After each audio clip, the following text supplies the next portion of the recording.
A couple of decades ago,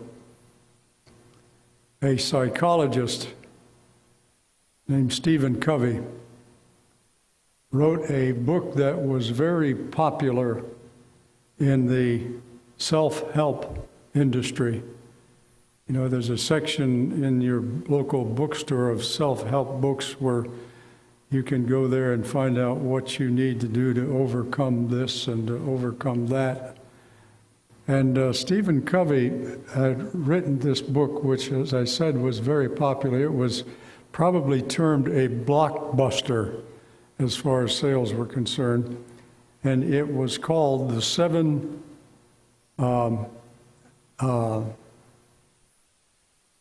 Habits. Yeah, I changed it in here, so I'd forgotten what it was before. The 7 Habits of Highly Successful People. Did you read the book, Daryl? Be honest, Daryl. I didn't read the book. I thought, man, that looks interesting, but I didn't read the book. So obviously, that's why I'm not a highly successful person. But a few years later, he came out with another book, which I did read. It was called The 8th Habit. And it was kind of a hook, you know, a catchy thing to get your attention. And it did get my attention because I wanted to find out. I didn't know what the 7 habits were, but I wanted to find out what the 8th one was. I wanted to find out what was the one that he left out. Well, I'm not even going to tell you if you want to find out what the 8 habits are, you're going to have to read them for yourself. But I decided, as I was thinking about today and thinking about this is the Sabbath before Thanksgiving, I thought, why don't I just take that and tweak it just a little bit? And the sermon is titled "Be Thankful," but I titled in my notes here, I titled this "The 7 Attitudes of a Grateful Christian." Now, I guess habits would fit there too, but I'm thinking more of the attitudes that grateful Christians ought to have. And I've gone through here and labeled some of them. It's not going to be a detailed sermon. We have a fine lunch, so we'll get through this quick as we can because I'm hungry, okay? And I know you're hungry too. But we're also hungry for God's Word. Father in heaven, teach us from our experience and from your Word what we ought to be like as grateful Christians. And I want to preface this by saying, Stephen Covey's book, of course, talked about things people could do. And really, when it comes to what we're talking about this morning, we talked about it in Sabbath school, there isn't anything we really can do except one thing. And that's ask God for the things that we need. So the first one, I said, ask God to teach you to be. And here are all these things. Ask God to teach you to be. Number 1, be aware of where your blessings come from. You know, we talk a lot about blessings, don't we? And we talk about blessings that we do for each other, and these are all legitimate. But really, our blessings all come from God, do they not? Let me read you a text, James 1:17. It says, every good gift and every perfect gift is from above, and cometh down from the Father of lights, with whom is no variableness, neither shadow of turning. So when you count your blessings this Thanksgiving season, remember where the blessings come from. They didn't come from your hard work. They didn't come from all the multitudes of things we could do. They came from God. And what I'd like to challenge you to do in this respect is to find 5 things. Now this is your homework, and if I'm still here next Thanksgiving, I'm going to ask you if you did your homework, okay? Ask you for a report. But I want you to take a piece of paper, and I want you to write down 5 things that you are grateful for. Just 5 things. And they don't have to be elaborate. They don't have to be involved. Just write them down like in a column, 5 things that you're thankful for. You can say, I'm thankful for my wife. I'm thankful for my son. I'm thankful for our home. I'm thankful for the air. I'm thankful. It doesn't have to be complicated. Just something that comes to mind very quickly. And then praise God and thank Him for those things every day. Now you might think that gets to be a little bit redundant, but it doesn't need to be if you're truly thankful for it. As a matter of fact, I think that if you ask God to develop this attitude in you, this attitude of thanking Him for your blessings, for all of the blessings, that I think that you'd find yourself appreciating them more and relating to them in a different way. So the first one, be aware of your blessings, aware of where your blessings come from, and ask God to help you appreciate them every day. Someone who seems, well, I'm not important. I'm just a church member here. I think of things that we could thank people for. Have we ever thanked Sherry? Sherry prepares a Sabbath school lesson every week for our children. And rarely do we have any children. And yet she goes to the work to prepare it, to have it ready. Has anyone ever walked up to her and said, thank you for what you do? I realize it's a job that's not recognized, but thank you for doing it. Has anyone ever thanked the person who cleaned the church? Thank these people for their service. Has anyone ever thanked John for the job that he does up there, and he and Daryl and the sound system? We had last week, the last 2 weeks, I think, we didn't have the slides up there that that contribute to the service, the pictures, the music, and so on. John has worked tirelessly to get that fixed and to get that back in action. And we have our services going out now on YouTube and on Facebook and so on, and it's because he and Daryl put the work into it to make it happen. So someone ought to thank them for it, And I'm not talking about thanking the pastor who stands in front of the congregation every week. I'm talking about thanking the people who usually don't get recognized. Have you thanked the greeter who stands out there with the bulletins each Sabbath morning and smiles at you and shakes your hand when you come in? Someone said you only get one chance to make the first impression. And Rhonda and Mike are the first impression that you get on Sabbath morning. And it may lead to you having a better Sabbath than you would have had if they hadn't been there. So thank someone like that. Recognize someone who, you usually don't think about it. You think, well, they're there. They're always there. But thank them for being there. And maybe this would be a radical thing. Maybe just walk up to somebody and say, thank you. And they say, for what? Just for being you, for smiling, and being happy. And thank you for what you do for me. Jesus even, in Matthew 19, 13, and 14, Jesus even acknowledged the little children. The disciples, you remember that story, says, then were there brought unto him little children, that he should put his hands on them and pray. And the disciples rebuked them. The disciples didn't think little children were important. It wasn't worth putting any time into, but Jesus said, suffer the little children and forbid them not to come unto me, for of such is the kingdom of heaven. So sometimes what we think is important is not what's really important. And we need to develop this attitude by asking God to show us the important things and the important people in our lives. In one of our rooms, a spare bedroom at home, Donna put up a little plaque that I like to go and look at it every once in a while, because it says, pay attention to the little things in life. for someday you're going to learn they were the big things. So pay attention to those things. Be grateful for them, be thankful for them, and thank the person that's responsible for it. Number 3, I think this is, ask God to teach you to recognize that your blessings are undeserved. Some of you who have known me a long time know that quite often when you say to me, "How are you?" I say, "Better than I ought to be."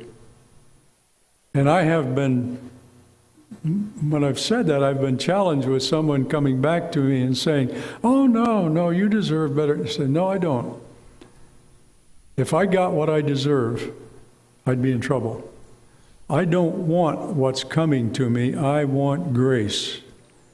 And I think we all do. So recognize that your blessings are undeserved and they only come at the mercy and the grace of Jesus Christ.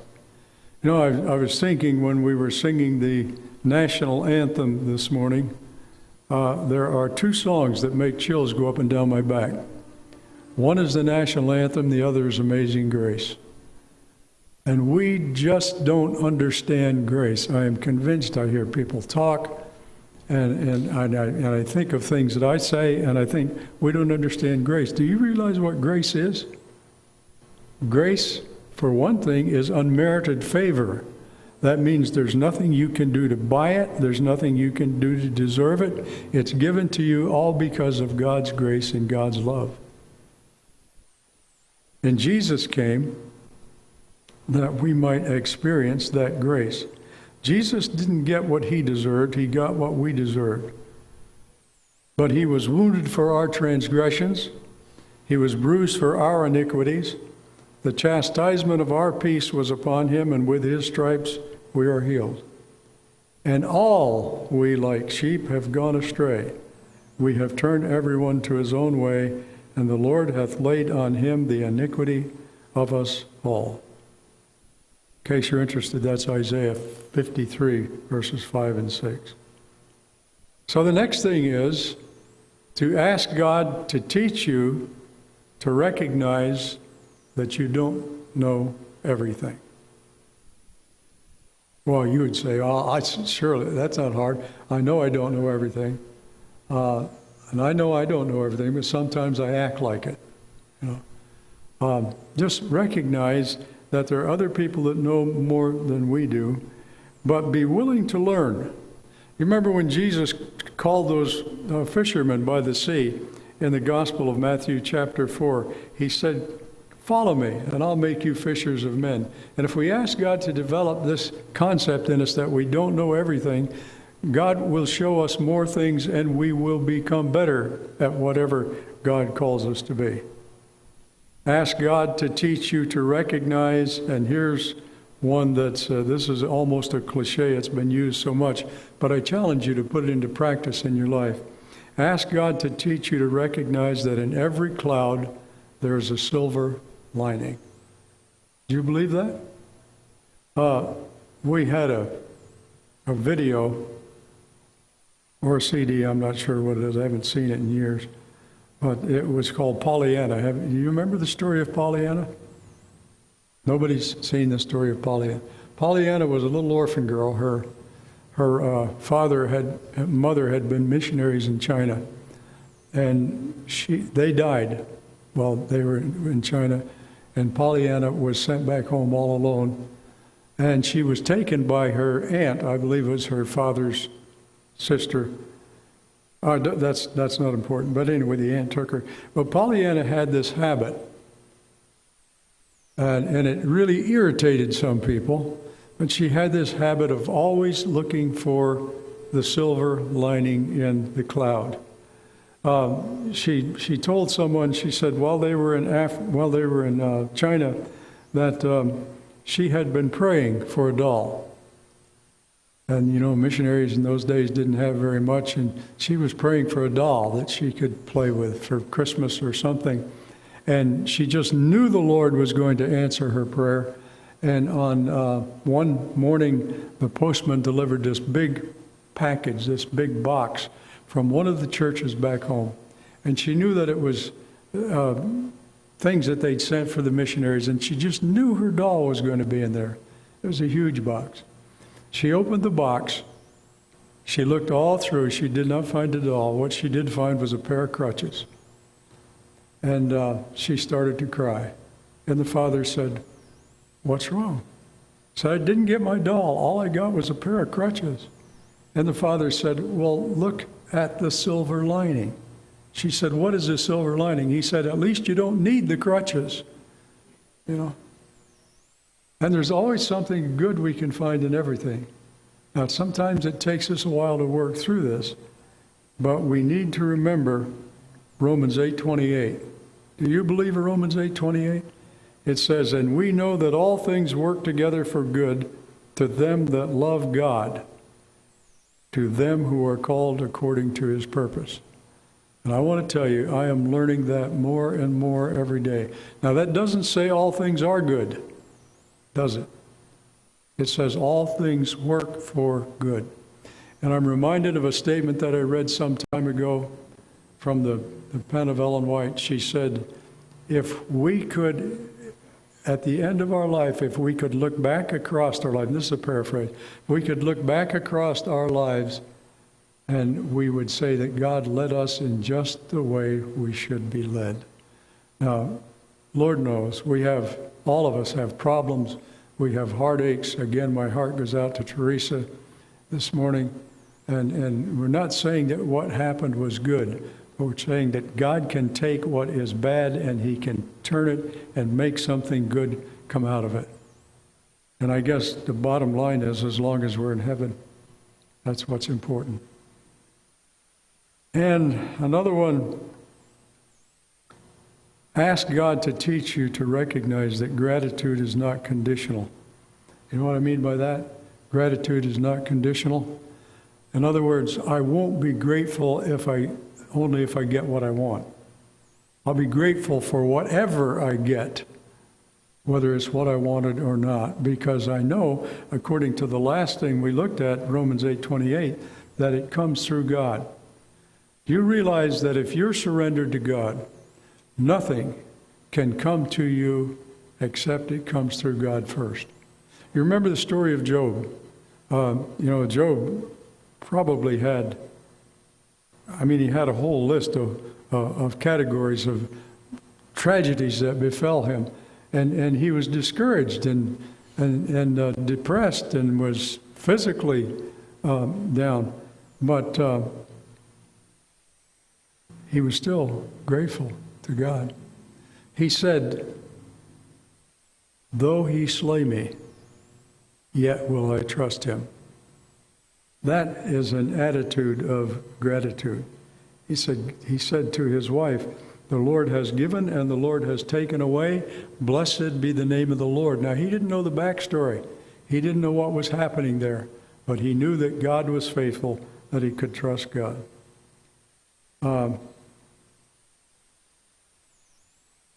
This is the last one.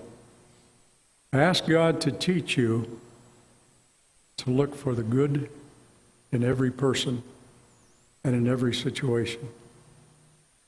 A story I'm sure you've heard because preachers have told it dozens of times, hundreds of times. And it must be true because a preacher told it. But the story is that there was a man in this small Midwestern town who had died. He was the town drunk, and nobody ever had anything good to say about him. They were having what used to be called the viewing of his body, and people from the town, although they didn't like him and they didn't have any respect for him, they still came, and back probably 50 years ago or earlier, that was kind of an entertainment to go to a viewing or to go to a funeral in those small towns because there wasn't much else that was going on. And so they came and they walked past the casket and they saw the guy laying there in the casket. He was a ne'er-do-well. He was drunk. He'd never really done much of anything. And as they were filing past the casket, they saw this lady come in, and she had a reputation too. She had a reputation for always saying something good about somebody, looking for the good in every person. And as she came by, one of the fellows said to another, "What's she going to find good to say about him?" She walked up to the casket. She looked down into his face. She turned to those who were standing there waiting, and she said, "He always had such beautiful teeth." There's something good you can find in everybody. Look for it. Paul said it this way, and you may not have associated this verse with it, but Paul said, "Finally, brothers, whatever is true, whatever is honorable, whatever is just, whatever is pure, whatever is lovely, whatever is commendable, if there is any excellence, if there's anything worthy of praise, think about these things." That lets out a whole bunch of other stuff, doesn't it? You know, I've mentioned this before. I find it difficult anymore just to watch the evening news, because depending on which channel you look at, you get their side of the story. You know, the news is filtered through the commentators and the reporters, and you hear the stories that they want you to hear, and it's depressing almost, because there's so much hatred and so much violence and so much out and out lies. And I'm not siding with anybody, because they all do it. It's the story that they want you to hear, and whether it's a barefaced lie or whether it's just a little bit of a lie with a little bit of truth, it's all the same thing. So Paul says, if anything is true, pure, you know, the list that I just read. And he ends that text, Philippians 4:8, with saying, "Practice these things, and the God of peace will be with you." I want to say happy Thanksgiving to you as we fellowship together here this afternoon. May we have a good time of fellowship. May we count our blessings as coming from God and share them with each other. Thank you this morning.